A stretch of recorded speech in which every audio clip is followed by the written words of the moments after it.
Si vous essayez de conserver votre vie, vous la perdrez. Et si vous perdez votre vie, vous la retrouverez. Restez avec nous dans Jouissez de votre vie.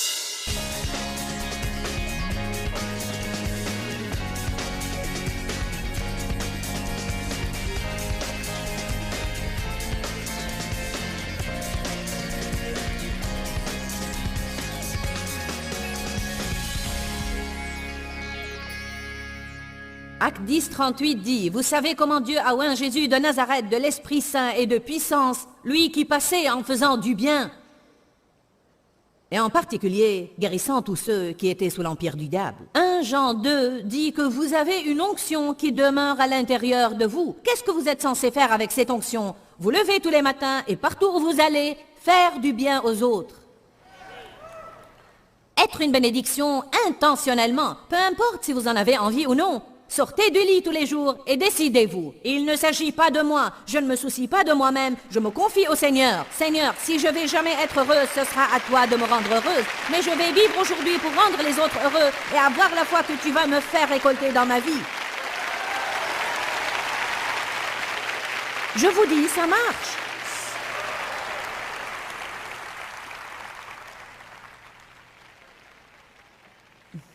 Merci.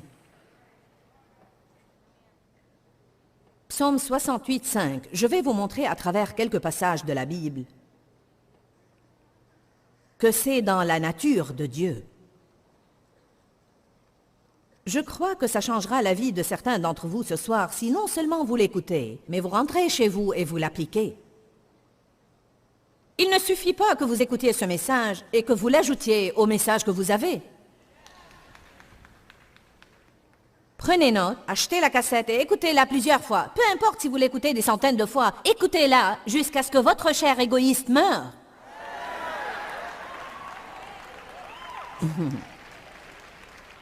Je prêche non seulement à vous, mais à moi aussi.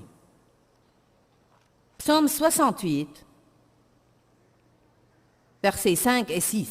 Le Père des orphelins, le défenseur des veuves, c'est Dieu dans sa demeure sainte. Dieu donne une famille à ceux qui étaient abandonnés. Il délivre les captifs et les rend heureux. Les rebelles seuls habitent des lieux arides. Et si tous les dimanches après la réunion et avant de sortir de ce bâtiment, vous trouviez une mère célibataire et vous lui donniez de l'argent pour sortir déjeuner avec ses enfants? Vous pourriez faire cela. Amen. Vous pourriez bénir les gens davantage. Et si vous trouviez une mère célibataire et vous lui disiez « Je veux vous payer le loyer du mois prochain ». Et si vous faisiez quelque chose en cachette et vous sortiez acheter des chèques cadeaux et vous les mettiez dans sa boîte à lettres sans inscrire votre nom dessus, mais en écrivant « Dieu t'aime ». Et si vous adoptiez une veuve et vous preniez quelque temps pour visiter quelqu'un qui n'a pas de famille, savez-vous combien il y a de personnes dans le monde qui n'ont personne qui prend soin d'eux et les aime? Personne. C'est malheureux. Un jour, vous allez vieillir. Ne mettez pas les vieux de votre famille dans une maison de retraite quelque part.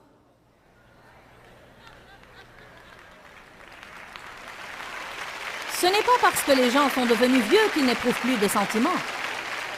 Savez-vous comme devient longue la journée où personne ne vient et personne n'appelle? Un long temps.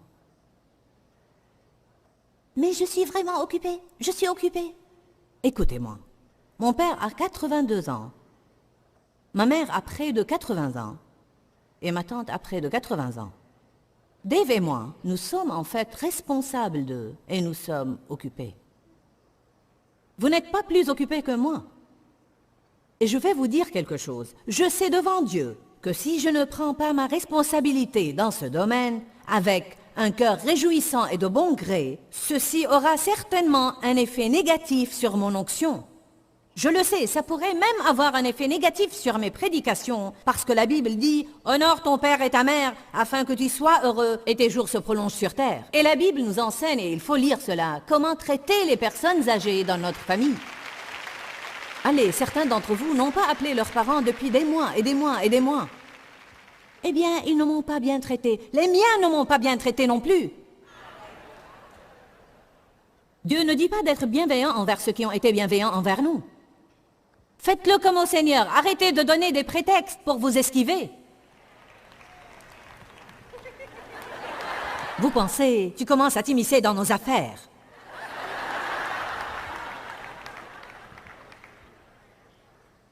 Vous savez, non seulement vos parents, que tout le monde dans la famille participe et aide. Que ce soit vos tantes, vos grands-mères ou vos grands-pères. Un jour, je vais vieillir et je ne veux pas être seule. Et je sème des graines maintenant, parce que je crois de tout mon cœur qu'on récolte ce que l'on sème. Amen. C'est coûteux de prendre soin d'eux. Et parfois, ça coûte beaucoup d'argent. Mais vous savez, Dieu veut que nous aidions les personnes blessées. Psaume 103, verset 6.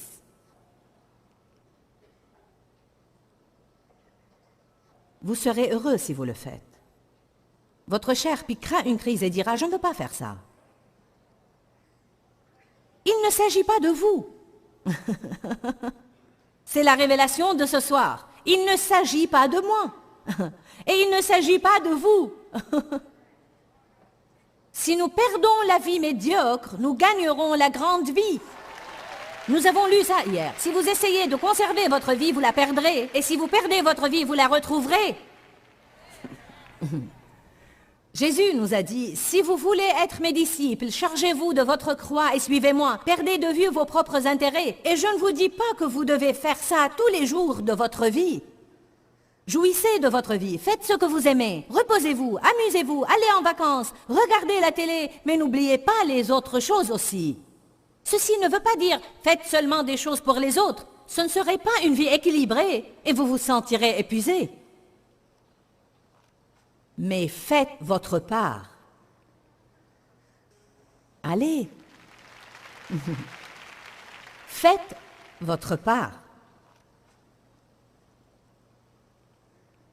Où est-ce que je vous ai dit d'ouvrir vos livres? Psaume 103, verset 6. L'Éternel fait droit et justice, non seulement à moi, mais à tous les opprimés. Que signifie être opprimé? Être dans un désarroi. Être blessé, être désemparé, ou bien être maltraité. La justice donne équité et équilibre. Elle rend juste ce qui est faux. Par exemple, c'est faux que quelqu'un possède 5 manteaux, alors que quelqu'un d'autre meurt de froid tout l'hiver parce qu'il n'en a aucun. Il est faux que je possède 5 manteaux tout neufs, que je vois une de mes employées venir au travail, vêtue d'un manteau en haillons et d'être fière d'avoir 5 manteaux neufs sans lui en offrir un. Nous voyons de tels besoins autour de nous tout le temps et nous les ignorons. Il faut changer d'attitude. Amen. Allez à Éphésiens chapitre 5.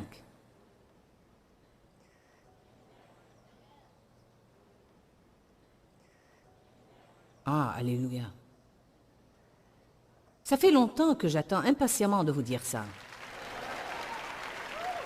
Je voulais garder pour la fin. Maintenant, je vais vous lire une écriture dans laquelle Job a dit « Vous voyez ce bras? Si je ne le lève pas pour aider les autres, qu'il se détache de sa jointure parce qu'il ne m'est plus d'aucune utilité. » C'est ce que Job a dit.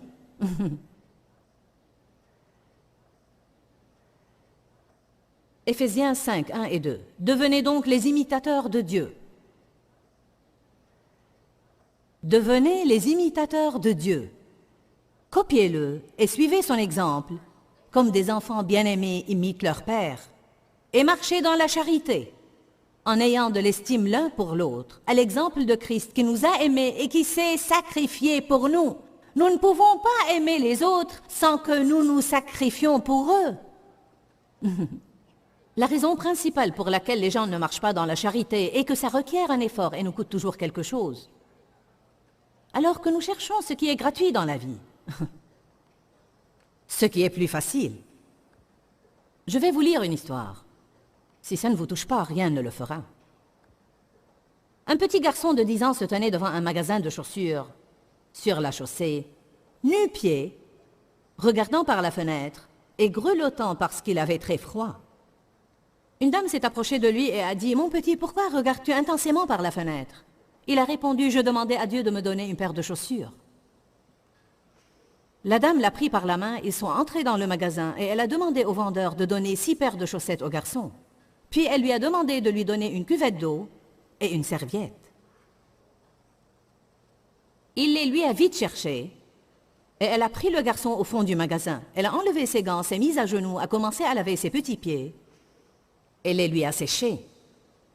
Le vendeur était déjà revenu avec les chaussettes. Elle a pris une paire de chaussettes et les lui a fait porter. Ensuite, elle lui a acheté les chaussures, les lui a fait porter, a mis le restant des chaussettes dans un sac et les lui a données. Elle lui a tapoté la tête et lui a dit avant de partir, « Sans doute, mon petit garçon, tu te sens mieux maintenant. » Le garçon, étonné, l'a tenue par la main, l'a regardé avec les larmes dans les yeux et lui a dit, « Êtes-vous l'épouse de Dieu ?»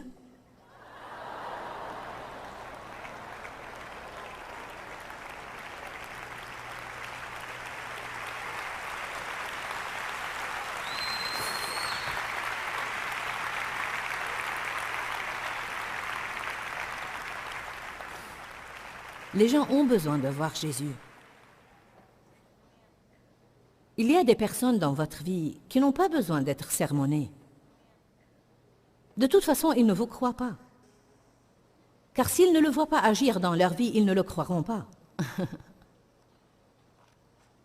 Nous devons être des lettres vivantes lues de tous les hommes. Car Dieu a tant aimé le monde qu'il a donné son Fils unique. Nous devons arrêter de penser à nous-mêmes. Et nous devons intentionnellement et quotidiennement trouver comment nous pouvons être une bénédiction aux autres et nous devons commencer à prier. Seigneur, je te supplie, ne permets pas qu'il y ait des besoins autour de moi et que je ne les vois pas. Je ne veux pas être insensible et dur. Je ne veux pas être tellement pris dans mes intérêts et ce qui se passe dans ma vie que je ne vois pas les besoins autour de moi et je ne prends pas le temps d'être gentil avec les autres ou subvenir à leurs besoins. Alléluia. Vous pouvez sentir dans votre fort intérieur que ce que je dis ce soir est vrai. Nous le savons déjà. Nous n'avons pas besoin d'une plus grande révélation. Nous avons déjà une révélation de Dieu à l'intérieur de nous. C'est ça la réponse, c'est ce dont j'ai besoin. C'est ce que je cherchais. Vous êtes venus pour avoir une révélation et vous l'avez.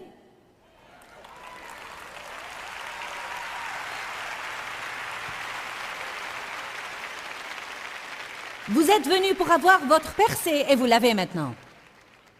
Ça vous donnera votre percée. Ça pourrait percer votre chair d'abord. Mais ça fera une percée dans votre vie. Semer et récolter est une loi. N'essayez pas de vous rendre heureux. Vivez pour rendre les autres heureux et Dieu vous rendra heureux. Jésus a lavé les pieds de ses disciples et a dit, « Si vous savez ces choses, vous serez heureux. » Jean 13, 17 dit, « Si vous savez ces choses, vous serez heureux. » Alléluia. C'est ce que je veux vraiment. Je veux être heureuse. Allez à Exode 22. Dès le début de la Bible, Dieu subvenait aux besoins des gens blessés, surtout ceux qui étaient opprimés, ceux qui étaient seuls, ceux qui n'avaient pas de père, celles qui n'avaient pas de mari, les étrangers. Dieu s'intéressait beaucoup aux étrangers. Pourquoi? Car c'est pénible d'être étranger quelque part et ne connaître personne. Nous voulons toujours courir vers les gens avec qui nous nous sentons à l'aise. Vous savez pourquoi? Parce que nous n'aimons pas parler à des gens que nous ne connaissons pas. Il en est de même pour moi. Je dois m'obliger à le faire comme vous devez vous obliger à le faire. Il ne s'agit pas de moi. Nous devons mettre des enseignes chez nous. Il ne s'agit pas de moi. Ça nous aiderait. Amen. J'aurais vendu des enseignes si je les avais faites. Je vous assure que si j'avais ces enseignes-là, j'en aurais vendu des milliers ce soir même. Mais je n'en ai pas. Vous devez les faire vous-même. C'était ça la norme de la justice dans l'Ancien Testament. La norme de la justice dans l'Ancien Testament. Dieu ne considérait pas que les gens soient justes à moins qu'ils aident les autres et subviennent à leurs besoins. En fait, il a déclaré dans la loi, « N'opprimez pas les veuves, Laissez une certaine quantité de graines dans vos champs pour que les pauvres puissent venir après les moissonneurs et glaner le champ. Ils devaient envoyer des cadeaux aux pauvres durant les fêtes et s'assurer de donner leur part à ceux qui souffrent. Il est écrit dans la loi qu'on avait à prendre soin des veuves, des opprimés et des orphelins. Dieu a fait une loi sur comment traiter les étrangers et les étrangères.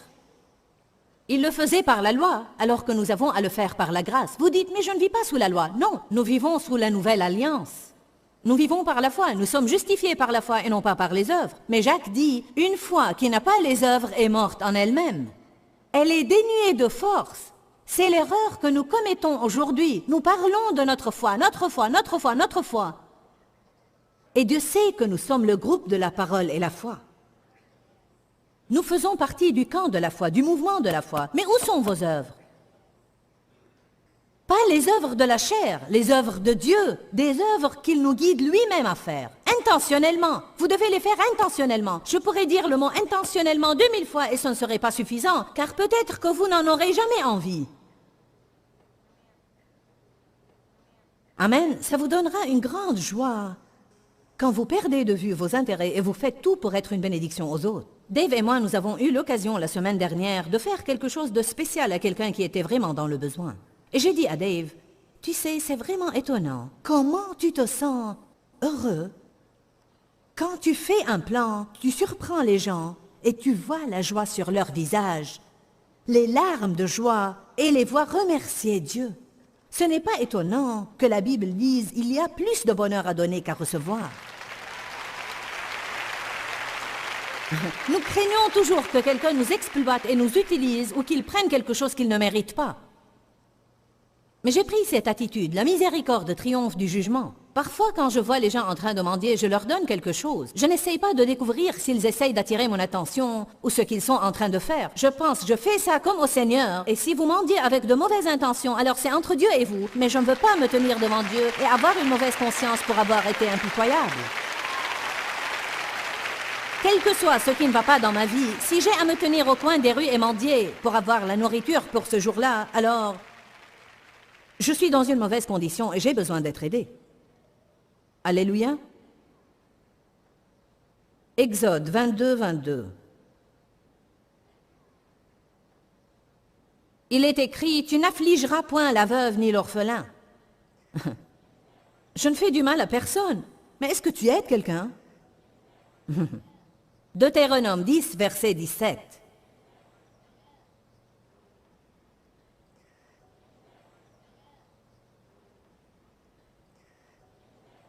Nous avons fondé une église dans les quartiers de St. Louis, appelée The St. Louis Dream Center. C'est une imitation de ce que Tommy Barnett a fait à Los Angeles.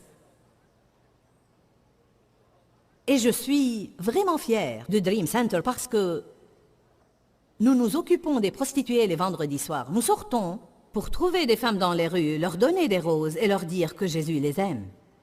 Tous les vendredis soirs, nous aidons les sans-abri. Nous sortons pour leur donner des tartines et des choses dont ils pourraient avoir besoin. Nous les cherchons sous les ponts et nous les aidons. Nous avons également un rassemblement d'enfants tous les samedis où nous amenons des enfants des rues, nous leur faisons des activités et nous leur apprenons la parole. Nous avons aussi une maison dans laquelle il y a 9 femmes qui travaillent à rétablir les filles prostituées et les toxicomanes. Je crois que ceci est très important et nécessaire et je crois que beaucoup d'églises, je ne dis ça pour juger personne, je n'essaye de contrarier personne et je sais que nous ne sommes pas tous appelés à faire la même chose. Mais si vous n'êtes pas appelés à faire ça, soutenez-le. Je vais vous dire une chose, je crois que les églises manquent leur appel et de très loin. Si tout ce qu'elles font est rester là à penser comment leur assemblée pourrait se développer et elles n'aident pas les personnes affligées dans leur entourage. Si vous lisez le livre des Actes des Apôtres, vous découvrirez qu'ils avaient la force parce qu'ils subvenaient aux besoins des autres et ils les aidaient. Deutéronome chapitre 10, versets 17 et 18. Car l'Éternel, votre Dieu, est le Dieu des dieux, le Seigneur des seigneurs, le Dieu grand et fort, qui ne fait point acception des personnes et qui ne reçoit point de présent, qui fait droit à l'orphelin et à la veuve, qui aime l'étranger et lui donne de la nourriture et des vêtements.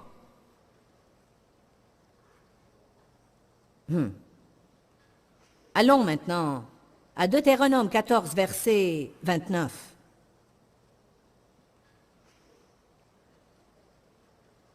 Le voilà. Êtes-vous prêts?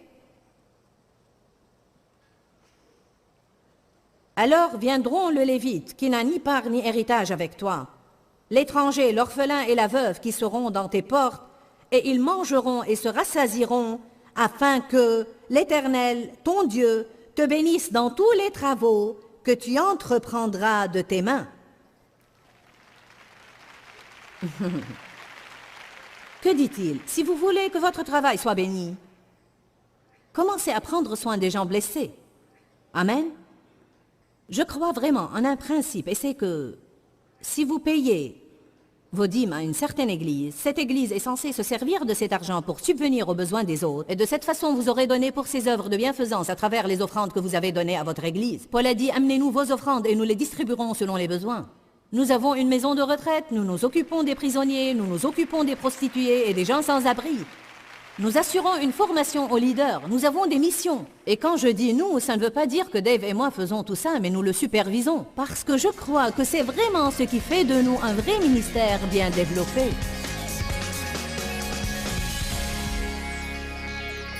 Le titre de cet enseignement était aujourd'hui « Il ne s'agit pas de moi ». C'est une expression que Dieu m'a mise à cœur récemment. Et j'ai pensé faire imprimer des autocollants et les donner aux gens et leur demander de les mettre sur le réfrigérateur ou sur leur miroir ou quelque part où elles vont souvent, parce que nous devons nous rappeler que tout dans la vie ne tourne pas autour de nous. Je pense que parfois nous devenons tellement centrés sur nous-mêmes, et moi, que nous oublions qu'il y a beaucoup de personnes blessées partout autour de nous. J'ai vraiment pris plaisir à enseigner cette série et je crois qu'elle vous sera vraiment bénéfique parce que franchement, je pense que c'est l'un des enseignements les plus importants et les plus efficaces que j'ai donnés depuis un très long moment. Quand, Seigneur, quand?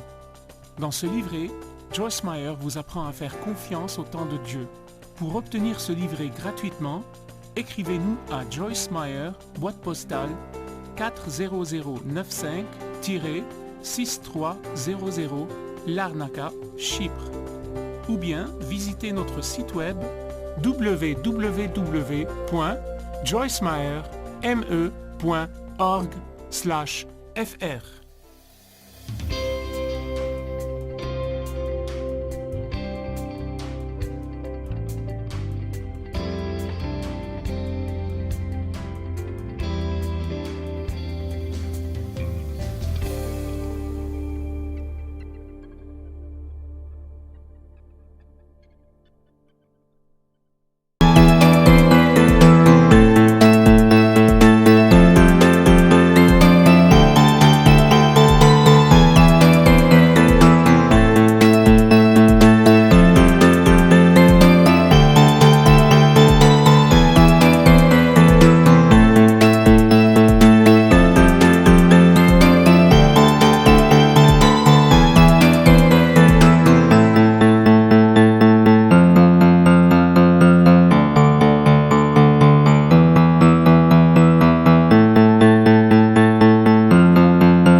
hương thu êm đềm, hà diều đã bóng nắng cháy giữa đồng, kỷ niệm yêu thương trong mỗi ngày, tiếng ru gọi hãy nhớ biết bao. Tôi xa quê bao năm tháng qua, nhưng trong trái tim không bao giờ xa. Lời mẹ ru con hiu hiu chưa hè, mùa lụt nước